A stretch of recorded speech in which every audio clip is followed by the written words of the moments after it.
श्री स्वामी समर्थ. तर आजच्या आपण व्हिडिओमध्ये बघणार आहोत मकर संक्रांतीचा शुभ मुहूर्त, पूजाविधी, महत्त्व आणि कथा. मकर संक्रांत हा सण प्रत्येक स्त्रीच्या खूप जिव्हाळ्याचा.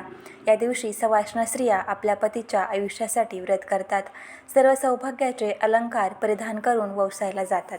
एकमेकींना सौभाग्याचे अलंकार भेट म्हणून देतात. मकर संक्रांती केव्हा आहे हे जाणून घ्यायचं आहे. शुभ मुहूर्त कधी आहे, संक्रांतीचे महत्त्व आणि कथा आपल्याला बघायची आहे. नवीन वर्षातील सर्वात पहिला सण म्हणजे मकर संक्रांती. हा सण हिंदू धर्मामध्ये अतिशय महत्त्वाचा मानला जातो. या दिवशी तिळगुळ देऊन नात्यातील प्रेम घट्ट करण्याची प्रथा आजही लोक आनंदाने पाळतात. संक्रांतीला पतंग उडवले जातात. महिला रामाचा ओसा राम मंदिरामध्ये ओसायला जातात. तर संक्रांती नेमकी कोणत्या तारखेला आहे, आता आपण हे जाणून घेऊया. हिंदू धर्मामध्ये अतिशय महत्त्वाचे स्थान आहे मकर संक्रांतीला. हा दिवस ज्योतिषीय दृष्टीने देखील अतिशय महत्त्वाचा मानला जातो. मकर संक्रांतीच्या दिवशी सूर्य हा मकर राशीत संक्रमण करतो. याचा परिणाम सर्व 12 राशींवर होतो.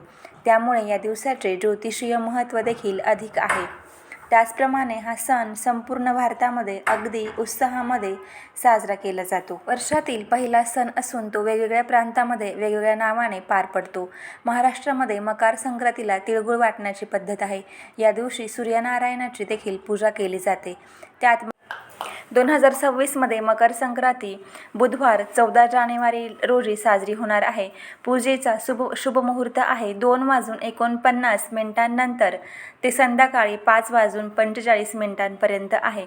मकर संक्रांतीची पूजा कशी करावी? मकर संक्रांतीच्या दिवशी विवाहित महिला सुगड पूजन करतात.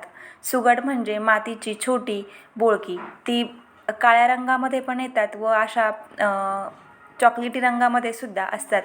या दिवशी आपल्याला सकाळी लवकर उठायचं आहे, स्नान करायचं आहे, सूर्याला अर्घ्य द्यायचं, सूर्यनारायणाची पूजा देखील या दिवशी करावी.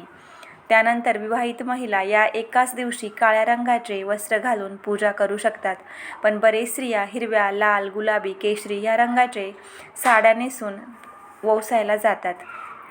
त्यामुळे पूजेचा शुभ मुहूर्त पाहून आपण आपल्या देवघरामध्ये 5 सुगड घ्यायचे, ते एका पाटावर ठेवायचे, त्यांना लाल किंवा पांढरा धागा बांधायचा व हळद कुंकू व्हायचे. त्या सुगडांमध्ये आपण बोरे, गाजर, शेंगा, ऊसाचे तुकडे, हरभरा, तिळगुळ ठेवावे.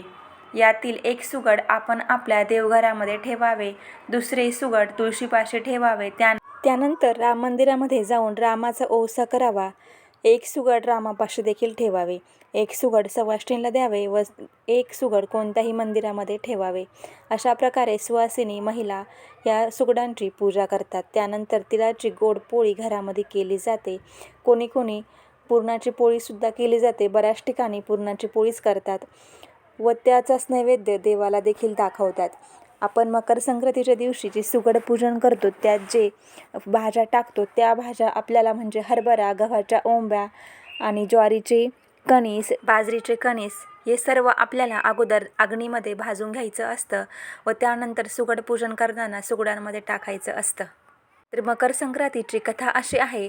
पौराणिक कथेनुसार शनिदेव हे आपल्या पुत्राला भेटण्यासाठी त्यांच्या घरी जातात व शनिदेव हे मकर राशीचे देव असल्याने तो दिवस संक्रांतीचा मानला जातो.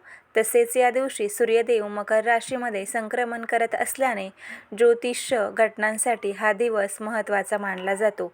सूर्य मकर राशीत प्रवेश करतात म्हणजेच ते आपल्या पुत्राला शनिदेवाला भेटतात अशी मान्यता आहे. आणखी एका कथेनुसार देवीने संकरासुर राक्षसाचा वध ज्या दिवशी केला त्या दिवसाला मकर संक्रांती असे म्हटले जाते. तसेच संक्रांतीच्या दुसऱ्या दिवसाला किंक्रात म्हटले जाते. या दिवशी कोणतेही शुभ कार्य केले जात नाही.